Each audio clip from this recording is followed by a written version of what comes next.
भाइयों, मैं तुमसे परमेश्वर की दया स्मरण दिला करके विनती करता हूँ कि परमेश्वर की कितनी बड़ी दया हुई है हम लोगों के ऊपर में। और ये परमेश्वर का दास कह रहा है, मैं विनती कर रहा हूं, निवेदन कर रहा हूँ आप लोगों से क्या कि अपने शरीरों को जीवित और अपने अपने अपने शरीर को जिंदा और पवित्र पवित्र और परमेश्वर को भावता हुआ बलिदान करके चढ़ाओ। ऐसा देखो परमेश्वर की क्या भाता है, ऐसा करके बलिदान चढ़ पवित्र, सबसे पहले पवित्र जिंदा।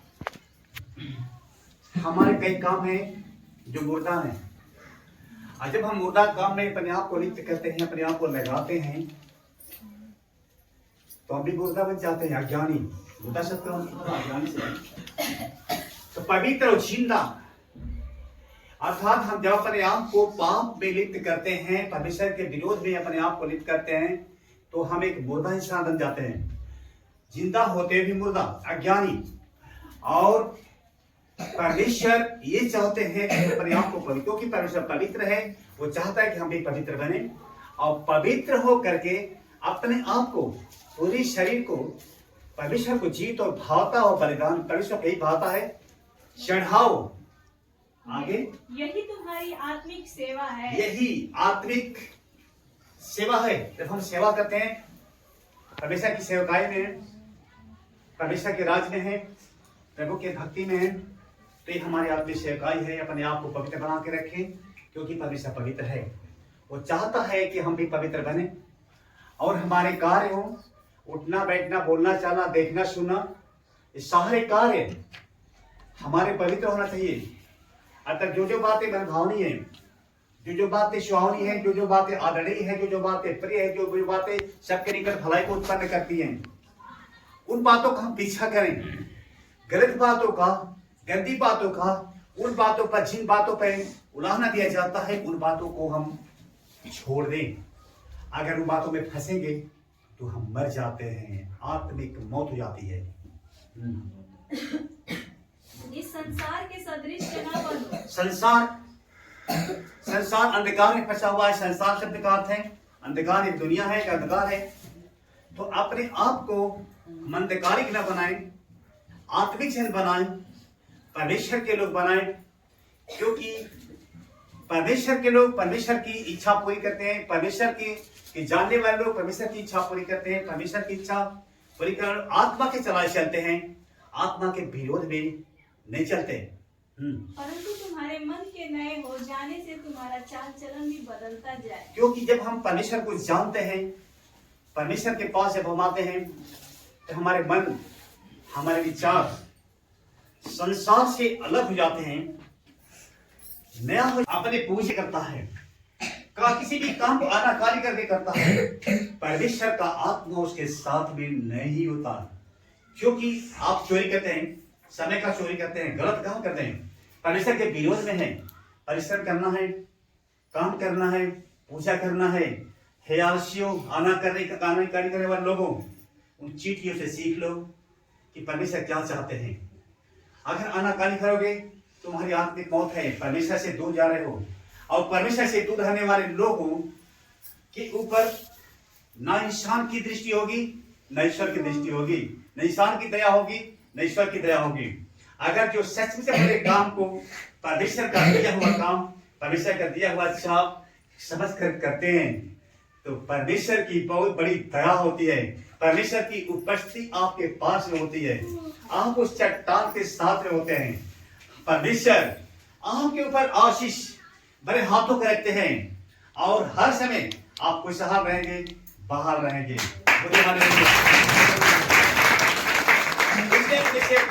अपने काम को जिस भी जगह पर रखा है परमेश्वर ने, कभी आप अपने नजर से छोटा ना करें, अपनी नजर से बड़ा ना करें।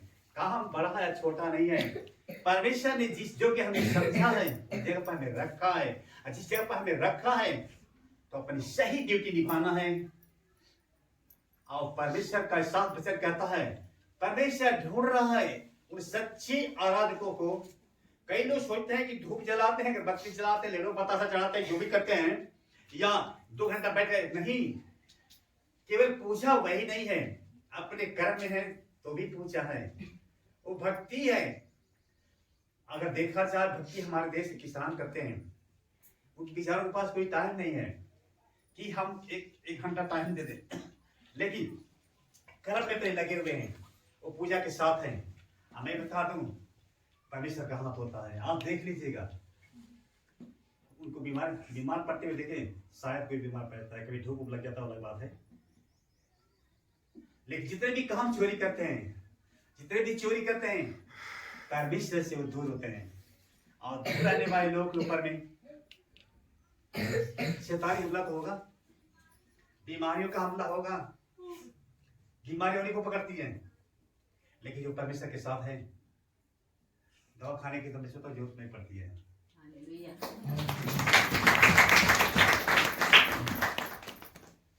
आगे वैसा ही सुबुद्धि के साथ अपने को समझें। अपने आप को सुबुद्धि के साथ समझते हुए अपना जिंदगी का यापन करें। और क्योंकि सास अब हम इसमें आते हैं 12 का पीछे,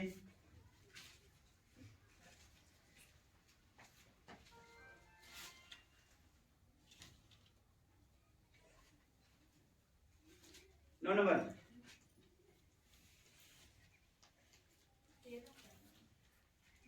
12 का 7 से पढ़ें। यदि सेवा करने का दान मिला हो, अगर आपको जिस भी जगह पर जहां भी हैं, अगर सेवा करने के लिए परमेश्वर ने मौका दिया है तो सेवा में लगे रहें। आप अपनी सेवा में, अपने ड्यूटी में लगे रहें। यदि कोई सिखाने वाला हो तो अगर कहीं भी है, कोई अध्यापक है, स्कूल में है, आप कहीं है सिखा ले, कोई सत्संग में है, कोई कहीं भी है सिखा रहा है, तो सिखाने वाला सिखाने में लगा रहे, अपने ड्यूटी में लगा रहे।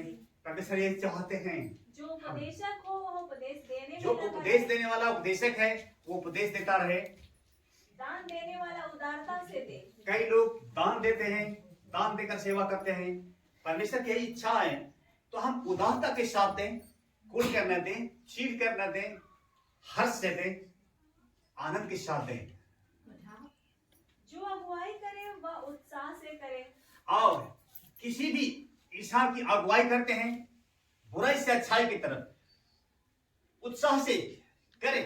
अगुवाई दो तरह की हो जाए, एक बुराई से अच्छाई से बुराई की तरफ लेके जाते हैं, लेकिन नहीं, परमेश्वर की इच्छा है कि हम बुराई से अच्छाई की तरफ हम किसी की भी अगुवाई करें। जो दया करे वह हर्ष से करे। दया किसी के ऊपर करते हैं, हर्ष के साथ, आनंद के साथ करें। प्रेम निष्कपट हो। अगर दुनिया में क्योंकि बहुत सारे लोग प्रेम करते हैं, लेकिन प्रेम के पीछे कुछ तो राज होता है कि मतलब बलिया का सौदा कुछ कर रहे थे, इसे कुछ हम कराएंगे, लेंगे, अगर 10 दिए हैं तो कहीं 20 लेंगे इससे। प्रेम, प्रेम शब्द का अर्थ ही है प्रेम माने देना। बाइबल कहती है कि लेने से देना भला है। हम कोशिश करें, परमेश्वर का वचन कहता है कि हम लेने के नहीं, देने के लिए चक्कर में रहें। और जब आप देते रहेंगे तो आप, मैं बता दूं, क्योंकि आप किसके साथ हैं? परमेश्वर के साथ हैं, परमेश्वर के प्रचार के साथ हैं। देते हैं परमेश्वर के साथ हैं, जब दे रहे हैं परमेश्वर के साथ हैं। अब बाइबल कहती है कि परमेश्वर सारे आशीषों का श्रोता है, मूल है। तो इसका मतलब आप आशीष के श्रोते से आप जुड़े हुए हैं। आज जब देना शुरू करते हैं तो श्रोता आपकी तरफ खुलता है, और जब खुलता है तो ये बहता रहेगा, आप देते रहें, ये बहता रहेगा, आप देते रहें। इसे बाइबल कहती है लेने से देना बड़ा है। आप हमेशा देने के चक्कर में रहें, देने के चक्कर में ना रहें। हाँ। बुराई से घृणा करो। हर बुरी बातों से आप घृणा करें, नफरत करें। ऐसा नहीं किसी को हम दे रहे हैं उसके पीछे कहीं कैंची लगा दें, नहीं, बुराई से घृणा करो। भलाई में लगे रहो। हमेशा भलाई करने तत्पर रहो। भाईचारे के प्रेम से एक दूसरे से स्नेह रखो। अपना भाई, अपना बहन, अपना परिवार, सबको अपना, क्योंकि उदार चेता नाम तो विषय कुटुंबकम, जो उस विचार के लोग हो जाते हैं सभी हमारे दुनिया वाले अपने परिवार के लोग, तो ना कोई स्वदेशी, ना कोई परदेशी, ना कोई गोरा, ना कोई काला, ना कोई नीचा, ना कोई ऊंचा, सभी हमारे अपने उदार चेतन आप तो बसे सब एक ही परिवार के लोग, एक ही खुदा की संतान है। सबसे हम स्नेह करें, कोई पराया नहीं, सभी हमारे अपने हैं।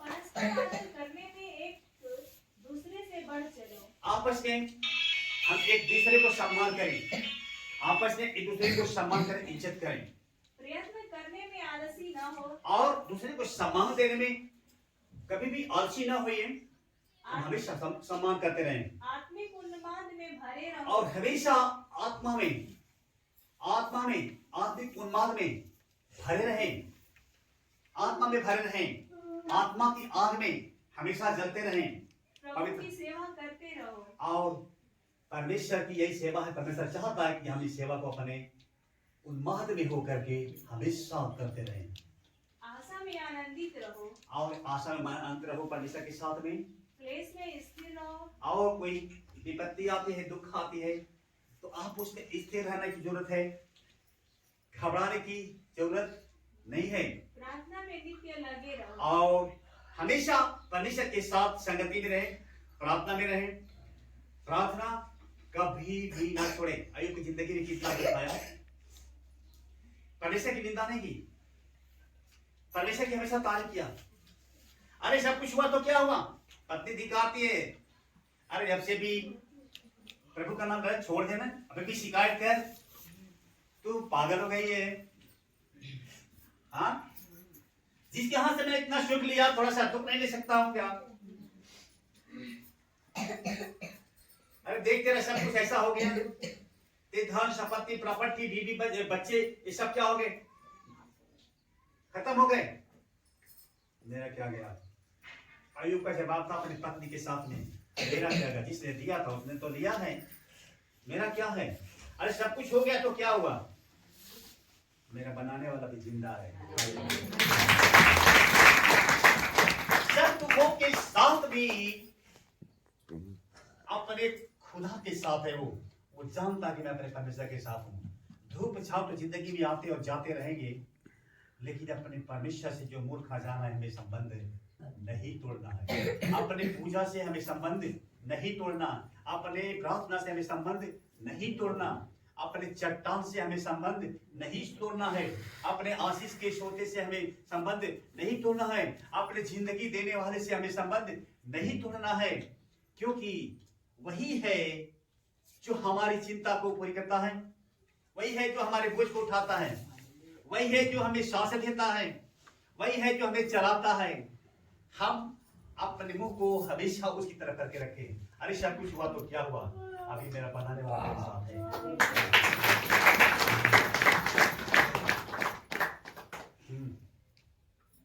पवित्र लोगों को जो कुछ आवश्यक हो उसमें उनकी सहायता करो, और हमेशा परमेश्वर की इच्छा है, परमेश्वर की मनसा है, जितने भी पवित्र लोग हैं, जितने भी संत लोग हैं, संतों की सेवा में लगे रहो।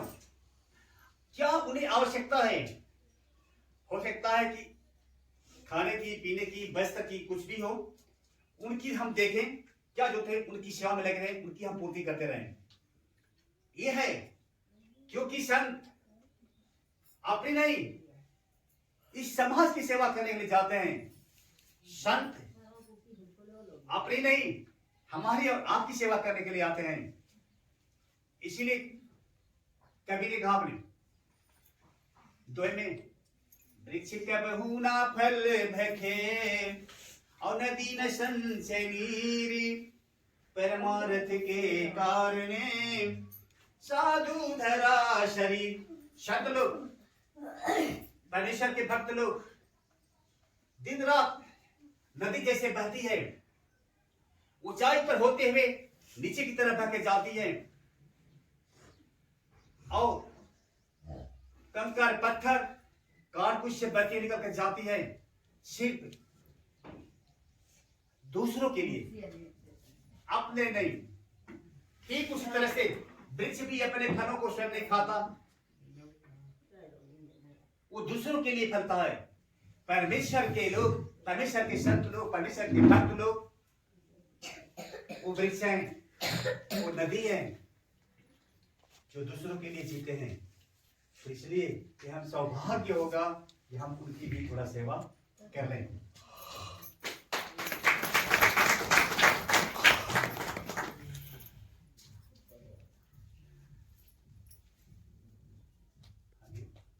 पौनाई करने में लगे रहो। पौनाई के साथ रहे, ऐसा नहीं कि रिलेशन तोड़ दे किससे। पौनाई करने में हमेशा लगे रहे, संबंध को जोड़ करके रखें, एक दूसरे से मोहब्बत का तार जोड़ करके रखें। अपने सताने वाले को आशीष दो। बहुत सारे लोग हैं हमें और आपको सताते हैं, परमेश्वर के बात में बढ़ते हैं तो आपको लोग सताते हैं। उनको नहीं पता है, उनको ये नहीं पता है कि ये संत लोग हमारी सेवा के लिए ही आते हैं। वो सताने में ही समझते हैं कि हम परमेश्वर की सेवा करते हैं, लेकिन परमेश्वर कह रहा है तुम उस सताने वाले को भी आशीष देना, श्राप मत देना। आशीष दो, श्राप न दो। आनंद करने वालों के साथ आनंद करो। अगर कोई हो सकता है हमारा दुश्मन हो, आपका दुश्मन हो, वो आनंद मना रहा है, खुशी मना रहा है, तो आप उसका विरोध ना करें। अपने पड़ोसी से विरोध ना करें, सबसे प्रेम करें, क्योंकि परमेश्वर की सारी आज्ञाओं का सारांश निचोड़ अपने पड़ोसी से अपने समान प्रेम है। और गीत गाते हैं, पड़ोसी से उल्फत तुम्हें जब नहीं है तो खुदा से मोहब्बत निभाओगे कैसे। पड़ोसी से उल्फत तुम्हें जब नहीं है, खुदा से मोहब्बत निभाओगे कैसे। किया माफ ना तुम इस जहां में किसी को, तो जन्नत की गलियों में जाओगे कैसे। पड़ोसी से उल्फत तुम्हें जब नहीं है, खुदा से मोहब्बत निभाओगे कैसे। या माफ ना तू जहां में किसी को, तो जन्नत की गलियों में जाओगे कैसे। दिया ना कभी तुम भूखों को निवाला, तो जीवन की रोटी को पाओगे कैसे। जीवन देने वाले, वो जीवन की रोटी से संबंध अगर रखना है तो हम सबसे प्यार करें, दुश्मन से भी प्यार करें। भूखों की भूख मिटाएं, प्यासों की प्यास मिटाएं। आत्मिक उन्माद है ये, यही आत्मिक सेवा है। परमेश्वर की सेवा कहीं अलग से नहीं होती, परमेश्वर की सेवा इंसान से होती है। अगर आप इंसान से प्यार करते हैं तो समझ लीजिए आप परमेश्वर से प्यार करते हैं, क्योंकि जिसको हम देखते हैं उसको प्यार नहीं कर सकते तो परमेश्वर को कभी किसी ने देखा नहीं है, और नहीं देखा है तो उसको मोहब्बत करने का कोई मतलब ही नहीं है। इसलिए बाइबल कहती है अगर तू परमेश्वर से प्यार करता है तो इंसान से प्यार करना सीख ले। और यही आत्मिक उन्माद है, परमेश्वर की यही इच्छा है, परमेश्वर यही चाहता है कि हर इंसान एक दूसरे से मोहब्बत करे। हालेलुया। और रोने वालों के साथ रो। अगर कोई दुख में होकर के, पीड़ा में होकर, हो सकता है दुश्मन हो, आप खुशी में नहीं, वो दुख में है तो हम दुख में उसकी हम जरूर संगति ली, सहभागिता लें, उसके साथ में मेल मिलाप रखें, उसके साथ आप दुखित होएं, आपस में एक सा मन रखो। और हम कभी किसी का विरोध न करें, एक चित एक मन होकर के हम जिंदगी जिए। अभिमानी ना हो, अपने आप में अपने आप को घमंडी ना बनाए, घमंडी ना बन जाए। परंतु दीनों के साथ संगति रखो। गरीबों के साथ हमेशा संगति रखें, अपनी दृष्टि में बुद्धिमान ना हो, और अपने आप को चालाक मत बनना। बुराई के बदले किसी से बुराई ना करो। बुराई करने वाले जो करते हैं उनके साथ तो बुराई के बदले में बुराई मत करना। अगर वो पूरा करता है क्योंकि वो अंधकार का है, हम आत्मिक संगति में रहते हैं, परमेश्वर की संगति में रहते हैं, परमेश्वर के वचनों को जानते हैं, परमेश्वर के वचन को जो सीखते हैं, आप ज्योति के साथ हैं। बुरा करने वाला तो बुरा कर ही रहा है, आप ही वैसा है बुरा करेंगे तो फिर ज्योति के अंधकार में कोई मतलब नहीं रह जाएगा। जो बातें सब लोगों के निकट भली हैं उनकी चिंता किया करो। हम हमेशा वही काम करें जिससे सभी लोगों का भला हो। जहाँ तक हो सके तुम हर सब मनुष्य के साथ मेल मिलाप रखो। सबके साथ मेल मिलाप रखें। हे प्रियो, हे प्रिय भाई बहन, बदला न लेना, किसी से पलटा लेने के लिए आपको सोचना भी नहीं है, परंतु परमेश्वर के क्रोध को अवसर दो। आप मत बोलिए हम कौन हैं। अगर आप किसी से भिड़ जाते हैं तो आप न्यायालय को अपने हाथ में लेते हैं, तो हम जज नहीं हैं, परमेश्वर दुनिया का जज है और उसको मौका दीजिए, वो पलटा देता है, जवाब देता है। क्योंकि लिखा है, वो लिखा है, बाइबल कहती है, बदला लेना मेरा काम। परमेश्वर कहते हैं बदला लेना मेरा काम है, किसी का भी हिसाब करना मेरा काम है। प्रभु कहता है मैं ही बदला दूंगा। मैं हिसाब करूंगा। परंतु यदि तुम्हारी भूखा हो तो उसे खाना खिला। लेकिन हमारी आत्मिक उन्माद है, परमेश्वर ये चाहते हैं हम इस उन्माद में रहें कि अगर आपका बैरी, आपका दुश्मन भूखा है तो उसे खाना खिलाएं। यदि प्यासा हो तो उसे पानी पिलाएं। अगर उसे प्यास लगे कि आप उसे पानी पिलाएं। क्योंकि ऐसा करने से तू उसके सिर पर आग के अंगारों का ढेर लगाए। ओ आपका बैरी है, उसका आपका दुश्मन है, तो आपके जान का खोजी है। अगर इस वचन के अनुसार इस उन्माद में अगर आप रहते हैं, बाइबल कहती है कि उसके सिर पर अंगार का ढेर लगेगा। क्योंकि जब अंगार लगता है, आग लगती है, तो जितना भी कूड़ा करकट है जला देता है। ये आग के अंदर खूबी है। तो आग जाएगी जब दुश्मन के साथ, बैरी के साथ आप ये व्यवहार करेंगे तो ये आग है। प्रेम करना एक आग है। जब ये आग जाएगी, भूखा है खाना खिलाएंगे, प्यासा है पानी पिलाएंगे, उसकी हमेशा उसके बारे में अच्छाई सोचेंगे, तो एक आग है। जब ये आग जाएगी कहीं और नहीं, उसके सिर पर लगेगी। क्योंकि सिर के अंदर में, उसके दिमाग के अंदर में जो खुराफात चल रहा है, जो बुराइयां भरी हुई है, परमेश्वर का एहसास पसंद करता है कि उससे मोहब्बत करेंगे तो मोहब्बत की आग लगेगी। उसके दिमाग के अंदर जितनी भी बुराई कूड़ा करकट है सब जल जाएंगे और वह नफरत करने वाला इंसान आपके साथ वो प्यार में बदल जाएगा।